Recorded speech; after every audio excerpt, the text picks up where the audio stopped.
Alors on continue les vidéos pour ce qui est des previews pour les séances qualificatives de la LNH qui s'en viennent, probablement fin juillet. Mais avant toute chose, permettez-moi de faire l'annonce officielle que dorénavant, tout récemment, selon Pierre Lebrun, Marian Hossa sera un membre du Temple de la Renommée. Alors, je suis très content de savoir que mon joueur préféré lors de toute mon adolescence puis du début de mon âge adulte va être intronisé au Temple de la Renommée. C'est sûr que c'est un petit peu dommage par rapport, entre autres, à Daniel Alfredson, mais c'est partie remise pour les autres joueurs. Alors, Marian Hossa mérite assurément sa place au niveau du Temple de la Renommée. C'est la raison pour laquelle, même s'il n'y a absolument aucun rapport avec ces deux équipes-là, j'ai décidé d'exposer fièrement son jersey. Normalement, la vision de son jersey était un petit peu cachée. Entre autres, on voyait peut-être un petit peu plus le chandail en arrière, ainsi qu'un chandail que je souhaiterais qui serait le troisième chandail du Canadien, c'est le chandail de la classique hivernale. Un jour peut-être je vous le montrerai parce que là, ça ne me tente pas de tout défaire. Puis j'ai décidé d'enlever les casquettes aussi, j'avais des casquettes qui bloquaient la vue, là, entre autres ces casquettes-là puis ces casquettes-là, qui bloquaient la vue du jersey de Marian Hossa. Fait que pour ma vidéo actuelle, même si Marian Hossa n'a absolument aucun rapport avec les deux équipes, j'ai décidé qu'il allait être exposé fièrement parce qu'il va être intronisé au Temple de la Renommée. Alors je suis très content, Team Hossa. Alright! La série qualificative aujourd'hui qu'on va analyser sur un preview statistique va être la série qui va opposer les Islanders de New York, 7e dans l'Est, aux Panthers de la Floride, 10e dans l'Est. C'est deux équipes qui ont quand même pas une grosse différence au niveau des points. Là. Bon, en reste, au final, vous le savez, c'est basé sur un pourcentage de victoire, mais les Islanders ont fini avec 80 points, les Panthers ont fini avec 78 points. C'est deux équipes qui théoriquement sont vraiment très proches. Dans les deux cas, c'est deux équipes que le fait de jouer ou non devant leurs fans dans un amphithéâtre vide, changera pas grand-chose. Je me sens un peu mal de dire ça, mais les Islanders, c'est un pur bordel là, depuis qu'ils ont décidé de changer et d'aller à Berkeley au lieu de jouer au Nassau Coliseum. Il n'y a pas de fans qui se présentent. Et le Nassau était trop vieux, là, il était censé avoir des rénovations. Là, si jamais il y a une saison l'année prochaine, ils ne savent même pas s'ils vont pouvoir jouer au Nassau Coliseum parce que là, les rénovations ont été retardées à cause de la COVID-19. Fait que ça, c'est tout un branle-bas de combat pour ce qui est du domicile des Islanders, qui sont une équipe qui pourrait être éventuellement sans domicile fixe si saison l'année prochaine il y a. Mais là, avec tout le retard de la saison l'année prochaine, on ne sait pas exactement quand ça va commencer. Fait qu'on verra pour ce qui est de l'avenir des Islanders, mais ça ne changera pas grand-chose pour eux autres de jouer devant ou non des fans. Dans le cas des Panthers, on les connaît, les Panthers. Ils n'en ont pas de fans. Les Panthers, c'est un peu comme les Sénateurs, c'est un peu comme les Coyotes. Leur aréna, elle est loin, elle est en banlieue, puis le monde ne se rend pas jusqu'à là-bas. Voilà! Fait que ça ne changera pas grand-chose pour les deux équipes de jouer ou non devant des fans. Pas vraiment d'avantage en termes d'avantage de la glace, à part peut-être au niveau des changements. Et à la différence de, si vous avez regardé ma vidéo où je parlais de la série qui va opposer les Hurricanes de la Caroline aux Rangers de New York, d'après moi, cette série-là, Hurricanes-Rangers devrait être le fun à regarder parce que quand ils ont joué contre les deux équipes, c'était des équipes qui bougeaient énormément. C'était des équipes qui étaient toujours en action, donc c'était électrisant comme match. Les Islanders et les Panthers, c'est plate. Honnêtement, les matchs qui ont joué contre étaient, selon moi, très plates. C'est des matchs qui sont à bas pointage, qui sont rapprochés l'un de l'autre, et le style de jeu n'était pas intéressant, dans le sens où les Panthers de la Floride ont quand même beaucoup de joueurs qui sont des joueurs qui sont capables d'être créatifs offensivement. Quand tu comptes dans ton équipe Huberdeau, Barkov, Hoffman, Dadonov, Yandel, Ekblad, bon bref, tu comptes des joueurs qui sont capables d'être très créatifs, donc qui te donnent des étincelles de temps en temps. Mais l'équipe, au niveau de leur stratégie d'équipe, est désorganisée. Leur défensive joue sur les talons. Leur attaque, à part la première ligne, la deuxième ligne, Hoffman est sur la deuxième ligne, c'est désorganisé. Fait que c'est pas très intéressant comme équipe à regarder. Donc oui, sur un point de vue offensif, ils sont beaucoup plus intéressants que les Islanders, mais de manière générale, c'est une équipe qui est relativement désorganisée, mis à part de son premier trio. Du côté des Islanders, on est mieux organisé. On a un stratagème, on a une stratégie d'équipe qui est plus efficace. Honnêtement, les Islanders, ils se replient très rapidement. C'est-à-dire qu'ils sont très efficaces pour le repli défensif. Puis un coup rendu là, ben, ils jouent relativement bien dans leur zone défensive. Et ça, malgré le fait qu'ils n'ont pas des gros noms au niveau défensif. Mais c'est plate. Parce qu'ils prennent pas beaucoup de chance. Ils jouent sécuritaire. S'ils menaient ces Panthers, ils forçaient pas le jeu. Ils s'assuraient juste de ne pas se faire scorer d'attitude. Alors honnêtement, ça risque d'être une série qui risque d'être très plate à regarder. Je trouve ça un peu dommage de dire ça, mais bon. Et ça a toujours fonctionné pour Barry Trotz. J'avais marqué dans les notes ici, Barry Trotz, c'est un coach qui réussit à ramener son équipe ensemble puis à faire des petits miracles avec une équipe qui ne vaut pas nécessairement des petits miracles. Fait D'après moi, ça devrait être une série qui devrait être une série à bas pointage, puis pas nécessairement très dynamique. Mais ceci étant, le dernier match qui a opposé les deux équipes était un petit peu plus intéressant que les deux premiers. Alors, les Islanders et les Panthers se sont affrontés une première fois le 12 octobre. C'était à New York. Les Islanders ont gagné 3-2 en prolongation, plus particulièrement en tir de barrage. C'est un match que j'ai trouvé plutôt plate. Par la suite, le 9 novembre, ils se sont affrontés une deuxième fois, encore une fois, à New York. Les Islanders ont remporté 2-1. C'était pas en prolongation ce coup-là. Et par la suite, une dernière fois, le 12 décembre, les Panthers recevaient les Islanders et les Islanders ont gagné 3-1. Ce qui fait donc que les Islanders ont gagné les 3 matchs en saison régulière, toujours à bas pointage, généralement en jouant très défensif quand il y avait l'avantage. Fac, ça devrait être ça la série qui va les opposer les deux. Ceci étant dit, quand les gros canons des Panthers ont réussi à faire des étincelles, c'était le fun pareil. Même si le style de jeu défensif des Islanders est fort, c'était le fun pareil à voir.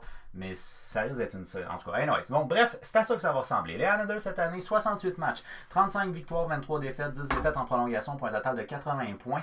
Du côté des Panthers, 69 matchs, 35 victoires, 26 défaites, 8 défaites en prolongation, 78 points. Nombre de buts, en fait, moyenne de buts marqués par match pour les Islanders, 2,78, ce qui est relativement faible par opposition à 3,30 pour les Panthers.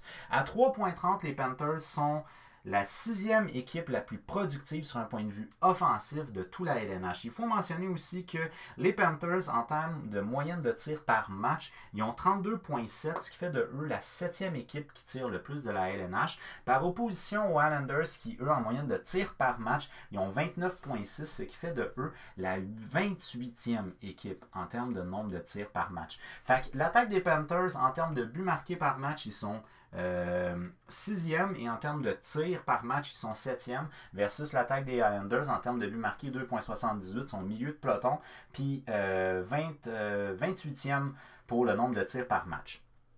Fait que niveau offensif, avantage aux Panthers. Niveau défensif, 2,75 pour les Islanders, 3,25 pour ce qui est des Panthers. Les Panthers accordent beaucoup plus de buts que les Islanders, mais les Islanders, leur saison a ressemblé à ça tout le long, des matchs à bas pointage. Tandis que les Panthers, eux autres, ont eu des matchs à plus haut pointage. Sauf que quand les Panthers ont joué contre les Islanders, c'est les Islanders qui ont contrôlé. Et ça, c'est très problématique pour la série qui s'en vient. Excusez-moi. Par la suite, en termes d'unités spéciales, ben là, les unités spéciales, je vous dirais pas tant intéressant ni d'un bord ni de l'autre. L'avantage numérique des Islanders, 17,3, c'est faible. L'avantage numérique des Panthers, 21,3, c'est bien. Le désavantage des Islanders, 80,7, c'est correct. Le désavantage des Panthers, 78,5, c'est faible. Fait que c'est pas intéressant du côté des unités spéciales, mais je pense très honnêtement que tout ce qui pourrait peut-être être à l'avantage des Panthers, c'est si les Islanders, qui ne l'ont pas été en saison régulière, mais si les Islanders sont très indisciplinés dans la série qui va les opposer aux Panthers, à ce moment-là, leur avantage numérique à 21,3 peut être intéressant, parce qu'à 80,7, c'est bien, mais c'est pas excellent. Fait que eux, vu qu'ils sont capables de marquer beaucoup de buts, il faudrait qu'il y ait beaucoup d'avantages numériques pour leur permettre d'avoir le dessus sur les Islanders. Sinon, les Islanders, du moment où ils vont prendre les devants, ils vont jouer plus sérieux défensivement et ça va être fait. En saison régulière, le meilleur pointeur des Islanders aurait été Matthew Barzal. En 68 matchs, il a 19 buts, 41 passes, 60 points plus 5. Le deuxième, c'est Brock Nelson avec 68 matchs, 26 buts, 28 passes, 54 points plus 6. Alors, vous remarquerez qu'ils sont relativement proches. C'est que l'équipe des Islanders ont des statistiques qui sont des statistiques quand même relativement proches l'un des autres. Là, j'ai fait une erreur au niveau de Scott Mayfield. Scott Mayfield, il a 67 matchs. Wow, je me suis planté total au niveau de Scott Mayfield ici. Je comprenais pas pourquoi à 40 points c'était le dernier. J'avais pas écrit la bonne affaire. Ok, donc pour ce qui est de Lee, Anders Lee, lui en 68 matchs, il a 20 buts, 23 passes, 43 points plus 8. Bailey en 68 matchs, il a 40 points moins 12. Et Jordan Burley, 58 matchs, 40 points plus 1. Donc, comme je vous dis, l'attaque est quand même relativement proche en termes de points. Donc, c'est une attaque que à peu près tout le monde produit. T'as pas vraiment, à part peut-être Barzal, t'as pas vraiment de gros flash. Ben, Burley est quand même très rapide. Souvent, il réussit à sortir. Mais t'as pas vraiment de très gros flash au niveau offensif, comparativement aux Panthers, j'entends. Fait que c'est une équipe qui est quand même, comme je vous dis, elle joue un système de jeu, donc il joue en équipe. Au niveau des Panthers, on a Huberdeau qui est assurément le meilleur pointeur dans cette année-là. 69 matchs, 23 buts, 55 passes, 78 points, plus 5. Quand tu as 78 points et que tu as juste plus 5, ça te donne un indice là, au niveau du jeu défensif. Barkov, lui, en 66 matchs, il a 20 buts, 42 passes, 62 points plus 2. Hoffman, en 69 matchs, 29 buts, 30 passes, 59 points, moins 5. Dadonov, en 69 matchs, 25 buts, 22 passes, 47 points, moins 7. Crocek, en 55 matchs, 36 points, moins 3. Fait que tu as deux gars ici qui s'en allaient vers des saisons de 30 buts, ce qui est très intéressant. Tu avais probablement juste un gars du côté des Panthers qui s'en allait vers une saison de 30 buts. Du côté des Islanders qui s'en allait vers une saison de 30 buts. Alors que du côté des Panthers, tu en avais assurément deux, peut-être Huberdeau, tout dépendamment que ça aurait eu l'air pour le reste de la saison. Donc bref, l'attaque, avantage aux Panthers, mais c'est une attaque qui est plus individualiste. Là, vous voyez qu'on passe de 78 à 36. Ici, on passe de 60 à 40. Donc, tu as quand même une différence qui est une différence très importante ici entre le premier et le cinquième, excusez-moi. Puis ça ne va pas en s'améliorant puisqu'on descend. Au niveau des défenseurs, déjà, je vais marquer les statistiques de Scott Mayfield. 67 matchs, excusez, là, ça parti tout croche. J'ai shaké à cause de mon... à cause de mon bouchon qui a bougé. Mode in the mode in. OK, donc 67 matchs pour Scott Mayfield. Il a 5 points. Hey, je suis pas capable de m'accoter. 8 passes, 13 points, plus 8.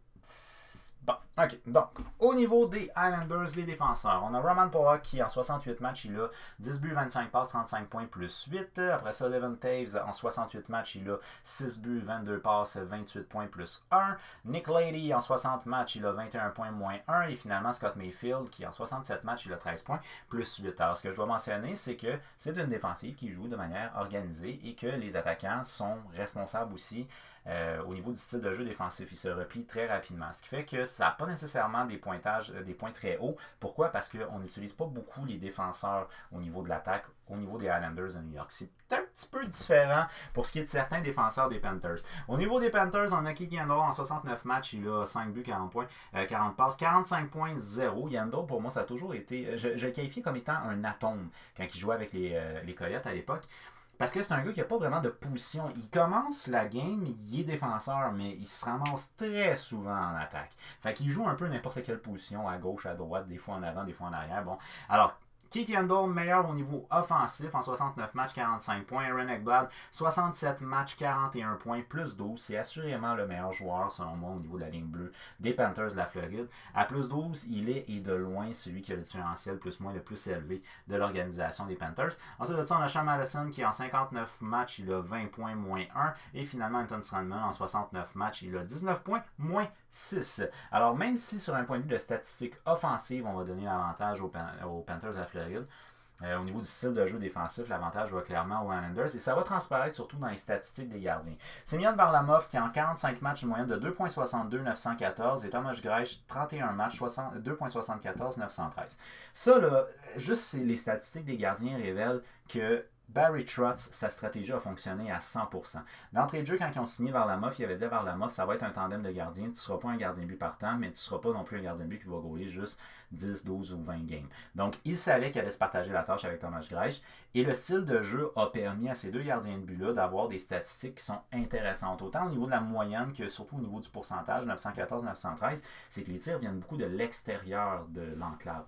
Donc, c'est ce qui fait que c'est plus facile à gérer pour les gardiens de but. Par opposition aux Panthers, qui sont désorganisés défensivement. Alors, c'est Sergei Bobrovsky qui, lui, s'en venait en tant que superstar avec les Panthers. Il a fait de son mieux. C'est ça que je veux dire. C'est qu'il a fait de son mieux avec ce qu'il y avait comme équipe en avant de lui. En 50 matchs, 3.23, 900 en termes d'efficacité.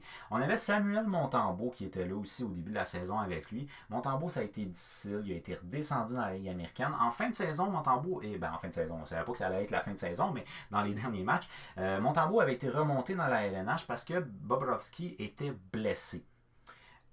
Mais on faisait quand même confiance à Drager.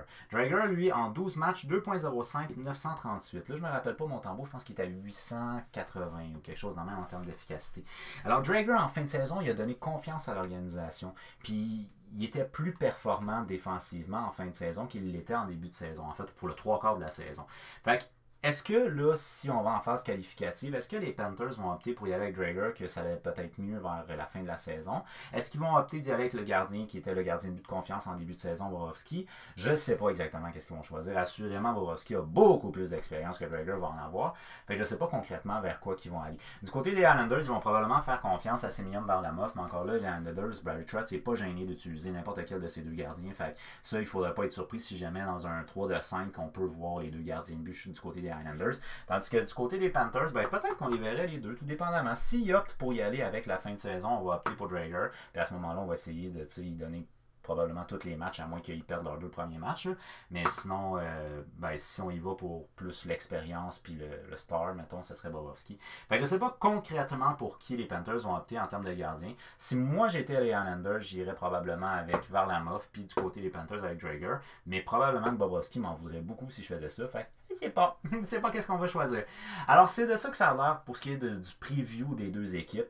De manière générale, l'attaque est beaucoup plus créative et intéressante du côté des Panthers. Puis même les défenseurs se portent beaucoup à l'attaque, ce qui n'est pas du tout le cas du côté des Islanders. Les défenseurs ne se portent pas à l'attaque. L'attaque n'est pas nécessairement très intéressante. Le style de jeu défensif est bien, sauf qu'il est plate à regarder. C'est ce qui fait que, d'après moi, puisqu'on le dit maintes et maintes fois dans tous les sports, à la base, ça avait commencé dans la NFL, mais on l'a déjà mentionné quand même à plusieurs reprises dans la LNH aussi. L'attaque fait le show, la défense gagne les championnats. C'est la raison pour laquelle je vais opter pour les Islanders de New York pour ce qui est de ma prévision pour la série qui va opposer les Islanders aux Panthers dans une série 3 de 5 pour les qualifications. Qu'est-ce que vous pensez de la série? D'après vous, qui va gagner entre les deux? Est-ce que vous pensez que le style de jeu défensif plus serré des Islanders va avoir le dessus encore une fois sur l'attaque créative des Panthers? Ou est-ce que finalement on va trouver nos repères avec Drager puis qu'on va avoir un style de jeu peut-être un petit peu plus resserré défensivement du côté des Panthers? Puis à ce moment-là, l'attaque étant beaucoup plus créative des Panthers, s'ils sont capables de jouer solidement défensivement, vont avoir le dessus sur les Islanders de Barry Trotz. C'est à vous de décider. Faites-le moi savoir au travers des commentaires. N'oubliez pas de donner un j'aime, partagez la vidéo. Ça serait vraiment cool qu'il y ait d'autres personnes qui s'ajoutent à la communauté pour HockeyFan514. Vous pouvez me suivre sur Instagram, HockeyFan514. Vous pouvez également m'écrire en privé sur Instagram. Vous pouvez m'écrire des commentaires, peu importe. Ça va me faire plaisir de pouvoir interagir avec vous et de jaser un petit peu de hockey. Alors sur ça, je vous dis un très gros merci d'avoir pris le temps de regarder ma vidéo. On n'oublie pas, on s'abonne, on active la petite cloche, puis on se revoit très prochainement. OK, bye bye.